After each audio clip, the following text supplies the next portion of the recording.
소요리 문답, 웨스트민스트 소요리 문답을 통해서 말씀을 나누도록 합니다. 웨스트민스터 신앙 고백에는 소요리 문답과 대요리 문답이 있는데, 이 대요리 문답은 성직자들을 향한 거고, 소요리 문답은 성도들을 향한 문제를 내고 답을 하는 거예요. 웨스트민스터 이 소요리 문답은 칼빈의 제자로 스코틀랜드에 가서 장로교를 만든 존 낙스의 스코틀랜드 장로교회에 채택되었어요. 이후 전 세계의 장로교회는 웨스트민스터 신앙고백과 대소요리 문답을 교리 표준 문서로 받아들여서 교회와 가정에서 교류 교육에 널리 사용하게 되었습니다. 주요 내용은 1에서 12문까지는 하나님에 대하여, 또 13문에서 20문까지는 원죄와 타락한 인간의 상태에 대하여, 21에서 38문까지는 구속주 되시는 그리스도에 대하여, 39에서 83문까지는 십계명에 대하여, 85에서 97문까지는 세례와 성찬에 관하여, 나머지는 주기도문에 대한 것으로 이게 긴 질문과 대답을 통해서 이렇게 신앙 고백을 하게 되어 있습니다.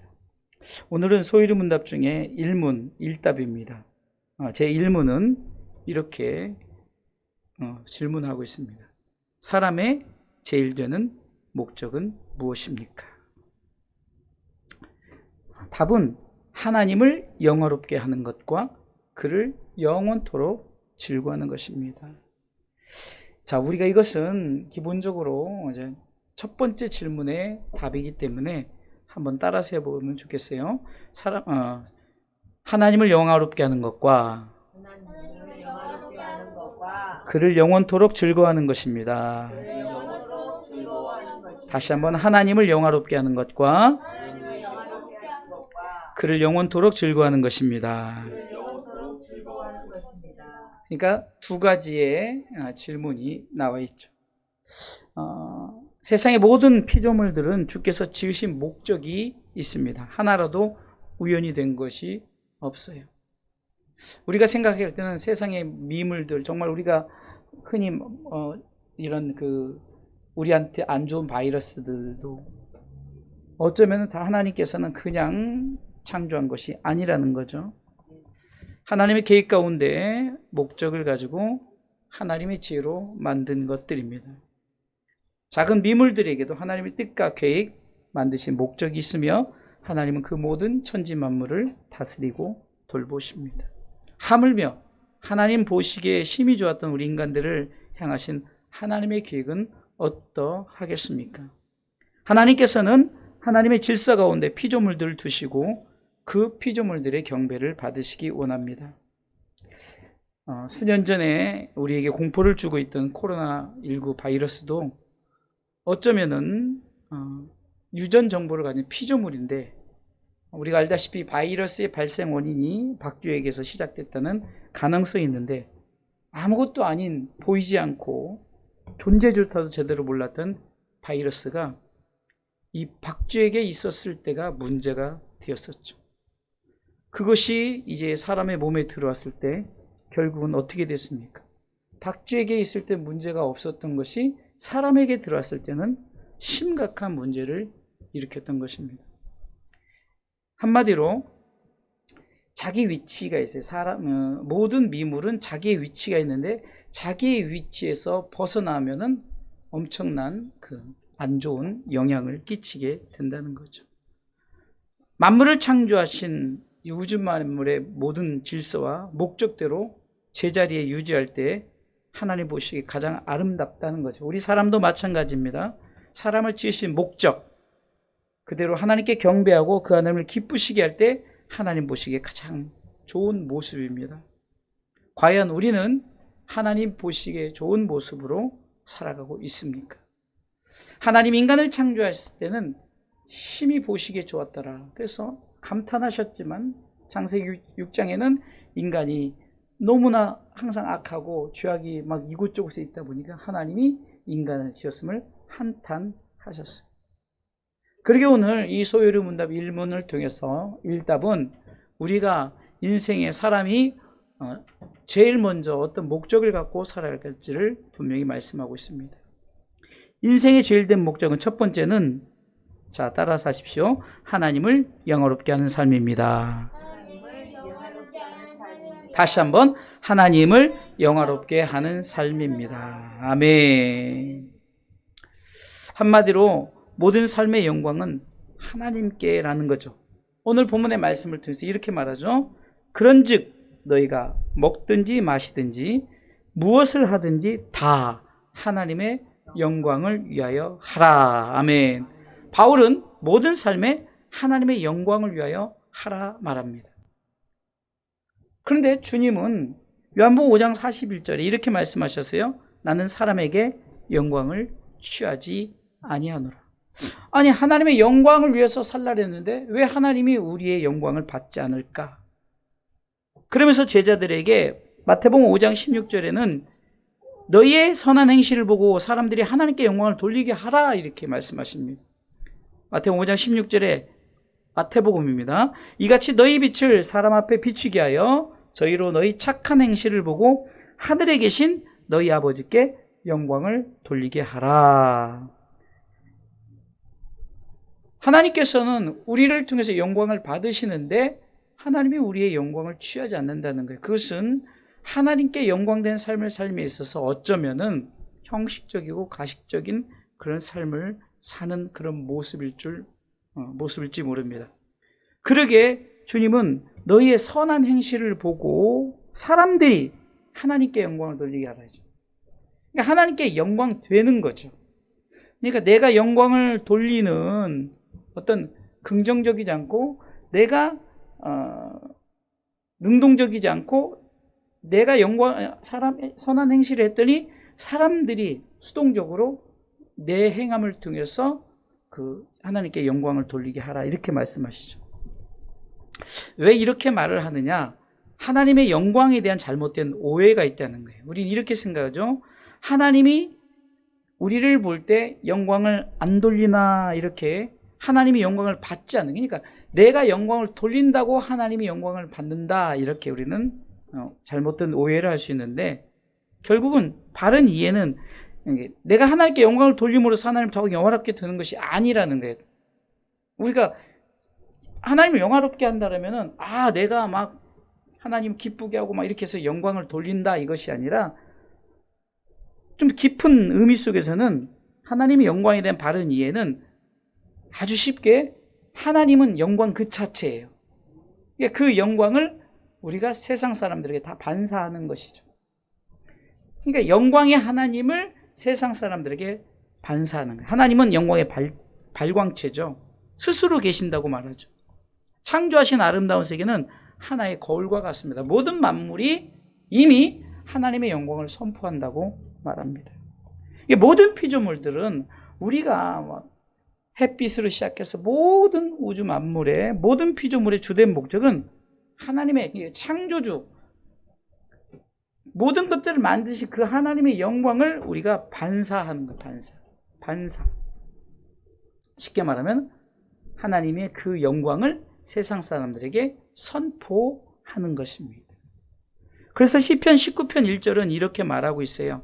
같이 읽어볼까요? 하늘이 하나님의 영광을 선포하고 궁창이 그 손으로 하신 일을 나타내는도다. 아멘. 하늘과 궁창이 어떻게 영광을 선포하고 그 일을 나타내는, 그 하늘 자체가 하나님의 영광을 반사하는 거예요. 하나님의 영광을 선포하는 거예요. 해와 달과 별과 모든 궁창들이 결국은 하나님의 영광을 반사하고 그 영광을 선포하는 거예요. 쉽게 말해서 하늘이 이렇게 늘 반사하는 것은 나는 하나님의 영광 가운데 창조된 하늘이다라고 그 우리의 모든 피조물들에게 하늘이 선포하는 거예요. 참 우리가 아까도 이렇게 제가 운행을 할 때 우리 지우기를 위해서 유튜브를 틀어요. 근데 보면 제가 더 재밌어요. 이렇게 옆에서 이렇게 보면 오늘도 보니까 도나츠가 막 돌아다니고 말을 하고 도나츠 모습으로 숨었다가 뭐가 없을 때는 숨었다가 나타나면 뭐 손과 발 다 나오고 눈도 번쩍 뜨고 그것과 같은 것 같아요. 그러니까 하늘이 우리 가운데 아무 말 안 하는 것 같지만 의인화돼 가지고 하늘이 선포하는 거예요. 궁창이 선포하는 거예요. 해와 달과 별들이 선포하는 거예요. 하물며 인간이 하나님의 영광 가운데 나는 창조됨을 받았다라고 하나님의 영광을 반사하는 것이에요. 곧 이것은 하나님을 선전하는 것이죠. 광고하는 것입니다. 베드로전서 2장 9절은 이렇게 선언하고 있습니다. 같이 읽어볼까요? 오직 너희는 택하신 족속이요 왕같은 제사장들이요 거룩한 나라요 그의 소유된 백성이니 이는 너희를 어두운 데서 불러내어 그의 기이한 빛에 들어가게 하신 자의 아름다운 덕을 선전하게 하려 하심이라. 하늘도 하나님의 영광을 선전하고 땅도 모든 우주 만물이 선전하는데 하물며 너희는 내가 택한 족속이요 왕같은 제사장이요 거룩한 나라요 그의 소유된 백성인데 마땅히 너희들은 내 영광을 선전해야 된다라고 말합니다. 그것을 한마디로 아름다운 덕이라고 말해요. 우리 가운데 베푸신 우주 만물보다 더 소중하게 여기는 인간들, 그것도 구원받은 백성들에게 우리로 하여금 내 영광을 선전하라. 그래서 구체적으로 우리가 하나님의 영광을 위해 산다는 것은 하나님 중심으로 살아가는 거예요.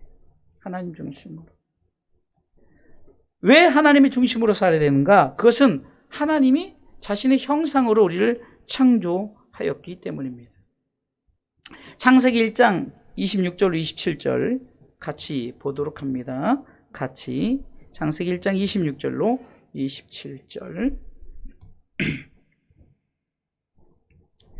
하나님이 가라사대 우리의 형상을 따라 우리의 모양대로 우리가 사람을 만들고 그로 바다의 고기와 공중의 새와 육축과 온 땅과 땅에 기는 모든 것을 다스리게 하자 하시고 27절 하나님이 자기 형상 곧 하나님의 형상대로 사람을 창조하시되 남자와 여자를 창조하시고 우리가 흔히 말하는 미물들 보이지 않는 우리가 어떻게 표현하지 못하는 하늘과 땅과 모든 해, 달, 별 모든 만물들도 하나님을 선포하는데 하물며 인간들은 우리로 하여금 특별히 인간들은 어떻게 만들었어요? 하나님의 형상.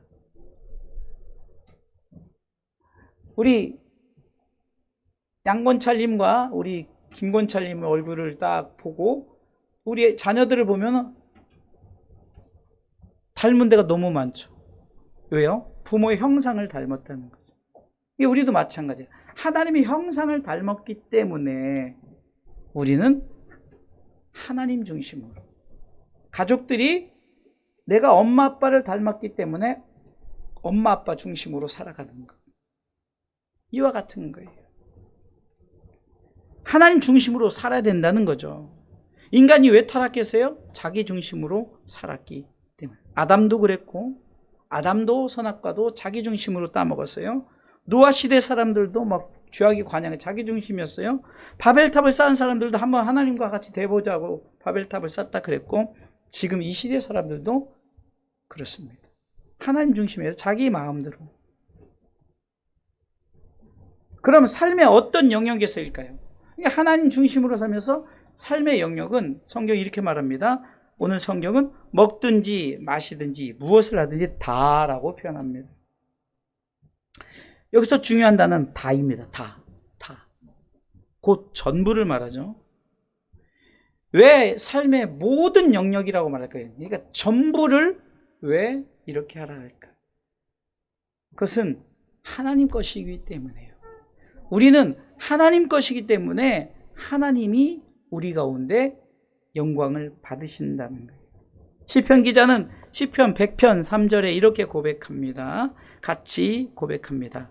여호와가 우리 하나님이신 줄 너희는 알지어다. 그는 우리를 지으신 자시요 우리는 그의 것이니 그의 백성이요 그의 기르시는 양이로다. 아멘. 하나님 것이기 때문이라는 거예요. 누구도 내 거라 하지 못하는 하나님이 내 것이다 했기 때문에 하나님 것이기 때문에 우리는 하나님의 영광을 위해서 내 삶의 전부를 하나님의 영광을 위해서 살아야 된다라고 우리는 고백해야 되는 줄 믿으시기 바랍니다. 가장 중요한 이유가 있어요. 왜 내 삶의 전부를 하나님의 영광을 위해 살아가는가? 그것은 한마디로 고린도전서 6장 19절로 20절에 보면은 너희 몸을 너희가 하나님께로서 받은 바 너희 가운데 계신 성령의 전인 줄을 알지 못하느냐. 너희는 너희의 것이 아니라. 그러면서 20절에 값으로 산 것이 되었으니 그런즉 너희 몸으로 하나님께 영광을 돌려. 하나님이 우리를 그 속전, 우리를 대신해서 제물 되셨어요. 값으로 샀단 말이에요. 그 증거가 우리 예수님이 우리를 위해서 십자가에 피를 흘리신 것이. 이게 피값으로 샀단 말이에요. 여러분들,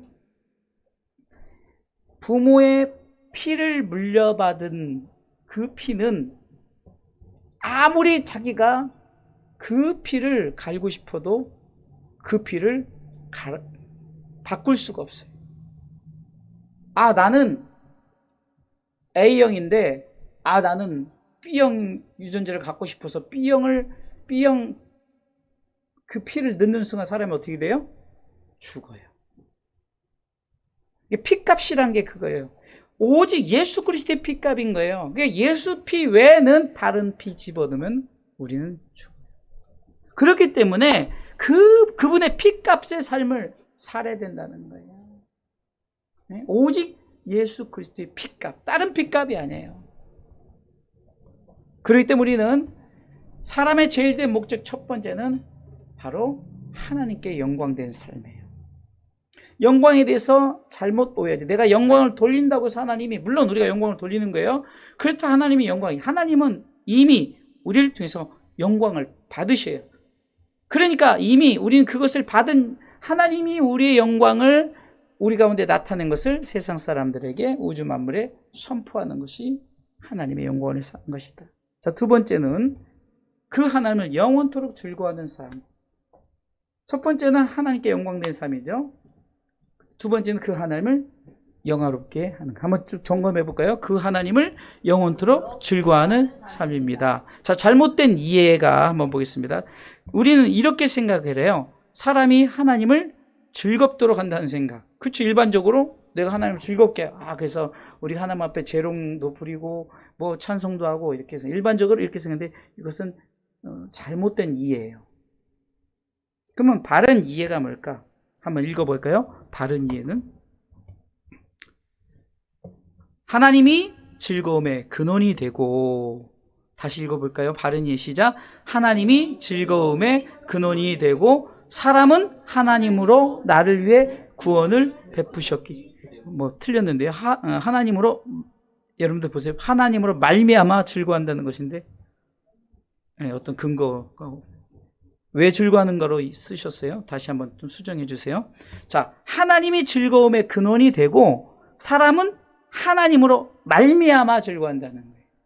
자, 보세요. 하나님이 자체가 즐거움의 근원이에요. 그래서 스바냐 3장 17절에도 하나님은 기쁨의 주체가 되셔요.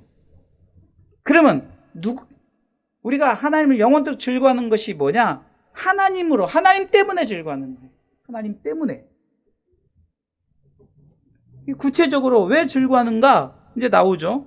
그것은 당연히 하나님이 나를 위해 구원을 베푸셨기 때문입니다. 내가 즐거워요. 막 나 혼자 즐거움이 아니에요. 내가 막 즐거워서 하나님이 즐거냐? 하나님 때문에 내가 즐거워하는 거예요. 내 삶 속에 힘들고 어려워도 내가 하나님 때문에 즐거워하는 삶. 하나님 때문에 내 삶이 지치고 힘들어도 하나님을 향해서 나는 즐겁습니다라고 고백하는 거예요. 이유가 있죠. 하나님이 나를 위해서 구원, 곧 우리를 위해서 십자가의 피를 흘리셨기 때문이에요. 요한복음 3장 16절이 그 말씀입니다. 하나님이 세상을 이처럼 사랑하사 독생자를 주셨으니 이는 저를 믿는 자마다 멸망치 않고 영생을 얻게 하려. 이 사실 때문에 우리는 하나님으로 말미암아, 하나님 때문에. 이게 또 아이들 표현을 할게요. 아이들이 엄마 앞에서 그 재롱을 부려서 막 아빠가 즐거워요. 엄마가 즐거워요. 그런데 주어가 빠져서 안 돼. 주어가 뭐냐? 부모로 말미암아. 부모가 무엇을 해줘서가 아니라 부모가 나에게 이렇게 내가 이 땅에 태어나게 해서 나로 하여금 이렇게 세상을 맛보게 하고 가정 안에서 살아갈 수 있는 게 누구로 말미암아죠. 그게 중요한 거예요. 나 자신의 존재는 부모가 있어야 존재하는 것처럼 하나님이 존재해야만이 내가 존재하고 하나님을 향한 즐거움이 누구 때문에 이것이 중요해요. 때문에 누구 때문에 하나님이 우리를 천국의 백성 삼으시고자 우리를 사랑하셔서 독생자를 주시고 믿게 하시는 성령님의 인도하심을 따라 천국에 들어가는다는. 그러니까 그 분명한 이유가 있는 거죠. 내 즐거움이 어떤 이유가 있는가. 그래서 시편 기자는 100편 1절에 온 땅이여 여호와께 즐거이 부를지어다 라고 말합니다. 그래서 크게 이제 삶의 즐거움을 이제 좀 구체적으로 제가 나눠봤어요. 첫 번째 땅의 즐거움인데 그것은 땅에서 예배드리는 거예요. 땅의 예배. 땅의 예배입니다. 즐거움을 누리는 삶. 하나님이 주신 이 땅, 세상에서 우리는 하나님 안에서 즐거워야 돼요. 시편 32편 11절에 같이 읽습니다. 너희 의인들아 여호와를 기뻐하며 즐거워할지어다. 마음이 정직한 너희들아 다 즐거이 외칠지어다. 땅에서 즐거워하는 거예요. 여호와를 즐거워한다는 것은 예배로 나아가는 우리 행위를 말하는 거예요. 즐거운 예배자, 예배 즐거움. 시편 118편 24절은 이날은 여호와의 정하신 것이라 이날에 우리가 즐거워하고 기뻐하리라. 여러분들 예배는 하나님 앞에 하나님 때문에 하나님으로 말미암아 나를 구원해 주셨기 때문에 드려지는 마땅한 예배가 돼야 돼요. 조건이 어떤 내가 지금 기분이 나쁘면 예배 안 드리고 기분이 좋으면 예배를 드리는 것이 아니라 무조건적으로. 그래서 때로는 여러분들 상황 가운데 힘들고 어려운 일이 있어도 흔히 우리가 말하는 포커페이스라고 말하죠. 아닌 척하는. 그러다 보면 내가 마음이 열리고 하나님 마음을 열어줘요. 대부분 예배를 멀리한 사람들이 관계에서 이래서 두 부부가 신앙생활 열심히 하는데 어떤 서로 부부싸움을 하면은 그냥 교회도 안 나가고 그냥 특히 막 주일날 아침에 만약에 부부싸움 하면은 그냥 교회도 안 나가버리는 거예요. 제가 쉽게 표현한 것은 이거예요. 그러할지라도 예배, 땅의 즐거움은 제가 전에 얘기했죠. 기뻐하라라는 것은 내가 얘기했죠. 기쁨이라는 것은 엔조이가 있어요. 엔조이. 이거는 우리가 그냥 인간의 기쁨이죠. 인간의 기쁨. 인간의 즐거움. 그러나 우리는 뭐죠? 조이란 말이에요. 네? 조이풀. 이거는 내가 기뻐하지 않게 기쁨의 삶이 없더라도 예수 그리스도를 믿는 자는 그냥 기쁨, 그러니까 내 어떤 속에 인간으로 표현되는 기쁨이 아니에요. 이미 우리는 기쁨의 주체이신 예수 그리스도가 우리 안에 있는데 우리가 그분을 몰아내어 버리기 때문에 조이가 엔조이로 돼버리는 거예요. 하늘의 기쁨이 세상의 기쁨이 없으니까 몰아내버리고 하늘의 기쁨까지 몰아내버리는 거예요. 그래서 예배를 드릴 때 우리가 다시금 마음을 열어야 돼요. 예배를 정했어요. 그리고 그날을 하나님이 예배의 날로 기뻐하는 날로 땅의 예배의 즐거움을 갖는 날로 하나님은 선포했어요. 그래서 시편 100편 2절에는 읽습니다. 기쁨으로 여호와를 섬기며 노래하면서 그 앞에 나아갈지어다. 여호와가 우리 하나님이신 줄 너희는 알지어다. 그는 우리를 지으신 자시요 우리는 그의 것이니 그의 백성이요 그의 기르시는 양이로다 하면서 4절 감사함으로 그 문에 들어가며 찬송함으로 그 궁정에 들어가서 그에게 감사하며 그 이름을 송축할지어다. 지난주에도 우리 아이들이 참 찬송 공감하시네. 나 주님이 기쁨 되기 원하네. 이렇게 또 춤추면서 하고 참 여러 모습으로 아이들이 이제는 10번째를 하다 보니까 좀 더 박자 수도 잘 맞고 어느 면에서 조금 아이들이 이 찬양도 참 잘하고 그래요. 이게 예배를 통해서 그 우리가 함께 즐거워하는 그 즐거움이 하나님의 전에 상달되어서 하나님이 우리로 하여금 스스로 즐거움이 되어지는 거죠. 그런데 우리가 그냥 맹목적인 춤추고 찬양하고 이것이 아니라 하나님이 나를 구원해 주셨다. 하나님이 나를 위해서 예수님을 이 땅에 보내주셨다. 이런 어쩌면 우리가 여러 가지 그냥 고백들을 한마디로 찬송을 통해서 또 이렇게 우리가 하는 행위, 춤이나 이런 걸 통해서 다 담는 거예요. 그래서 그 행위를 통해서 하나님께서 영광을 받으시고 우리의 즐거움이 그분의 즐거움이 되는 줄 믿으시기 바랍니다. 하나님 인간을 창조하시고 보시기 심히 좋았다 했는데 인간이 타락했죠. 그들은 하나님을 예배하기보다는 자기들이 만든 우상. 우리가 아무리 예배를 멋지게 드리는데 이 예배가 우리들만의 예배는 그 우상에게 예배. 여러분들 모세가 시내산에서 기도하는데 이제 늦게 내려오니까 안 오니까 이 아론 중심으로 해서 뭘 만들죠? 금송아지를 만들어요. 근데 여러분들 그 성경을 보면 충분히 그래도 돼요. 왜냐하면 그때는 십계명이 아직 저들에게 전달되지 않은 상태예요.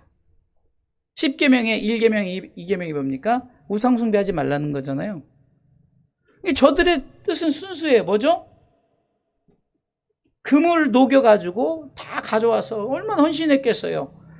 그 금송아지가 그 세상에 그 금이 다 금으로 만들었어요. 조그만 게 엄청나게 큰 금송아지를 순금으로 만들었다고 생각해 보세요. 엄청난 투자와 헌신이죠. 그리고 그들은 그 송아지 자체를 하나님이라고 선언을 한 거예요. 이미 지금 10계명을 띄워줬지만 이것을 10계명을 갖고 내려오기 전의 상태예요. 저들에게 10계명을 선포하지 않은 상태랍니다. 뭐가 잘못됐습니까? 하나님이 인간을 만드셨을 때 저들의 즐거움이에요. 저들이 먹고 마시고 부어 마시면서 그러니까 무늬만 하나님 영광, 하나님 영광 즐거운다 하지만 자기들이 즐거워 먹고 마시고 막.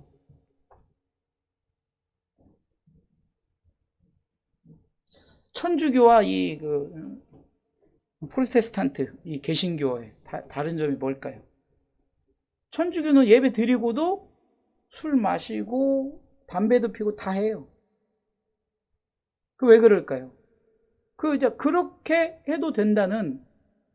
근데 이 개신교에서는 절대 있을 수 없는 일이죠.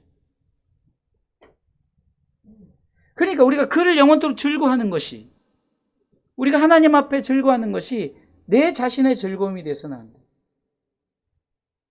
그러니까 이미 하나님은 즐거움이 되셔요. 근데 그분으로 말미암아 내가 즐거움의 표현을 했을 때 즐거움의 역사가 나타내지니까 때로는 내가 즐겁지 않더라도 이미 하나님은 즐거움의 하나님이에요.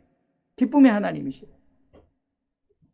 우리는 때로는 우리가 드리는 멋진 예배, 정말 잘 준비된 예배가 하나님께 영광이 되고 막 기쁘다라고 우리가 스스로 판단할 수가 있지만 가장 중요한 핵심은 하나님이 영광을 받으셔야 되는 거예요.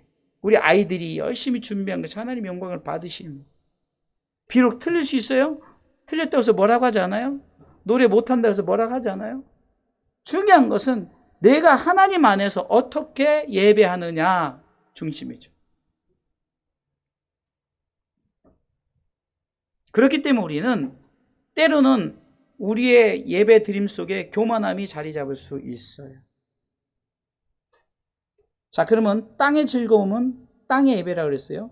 그러면 어떤 즐거움인지 이제는 영원히 하늘의 즐거움이 있어요. 하늘의 예배죠. 예수 믿고 구원받은 우리가 가야 할 나라, 거기서 영원히 하나님을 즐거워하게 된다는 거죠. 말씀을 읽어보겠습니다. 요한계시록 7장 9절로 12절에 보면 우리가 이제 14만 4천 명이 이 일을 하는 거예요. 하늘의 예배를 드립니다. 있습니다. 이 일 후에 내가 보니 각 나라와 족속과 백성과 방언에서 아무라도 능히 셀 수 없는 큰 무리가 흰옷을 입고 손에 종려가지를 들고 보좌 앞과 어린 양 앞에 서서 큰 소리로 외쳐 가로되 구원하심이 보좌에 앉으신 우리 하나님과 어린 양에게 있도다 하니 모든 천사가 보좌와 장로들과 내 생물의 주위에 섰다가 보좌 앞에 엎드려 얼굴을 내고 하나님께 경배하여 가로되 아멘. 찬송과 영광과 지혜와 감사와 존귀와 능력과 힘이 우리 하나님께 세세토록 있을지어로다. 아멘 하더라. 이게 지금 요한이 밤모섬에서 환상을 통해서 보여줄 때 적게 된 거예요. 그 계시가 뭐냐? 결국은 14만 4천 명 거룩한 무리들이 흰 옷을 입고 하는 행위가 뭐냐? 하늘의 즐거움, 하늘의 예배를 드리게 된다는 거예요. 그 인간은 태어나서부터 죽음까지가 아니에요. 죽음까지는 땅의 예배고 이제 죽어서부터 나중에 하나님의 나라가 우리 가운데 땅에서 이루어질 때는 하늘의 예배가 이루어지는 줄 믿으시기 바랍니다. 자, 말씀을 정리합니다. 자, 인생의 제일 된 목적은 하나님을 영화롭게 하고 그를 영원토록 즐거워하는 것입니다. 자, 첫 번째는 뭐 있습니다. 하나님을 영화롭게 하는 삶입니다. 첫 번째 무슨 중심으로? 하나님 중심으로.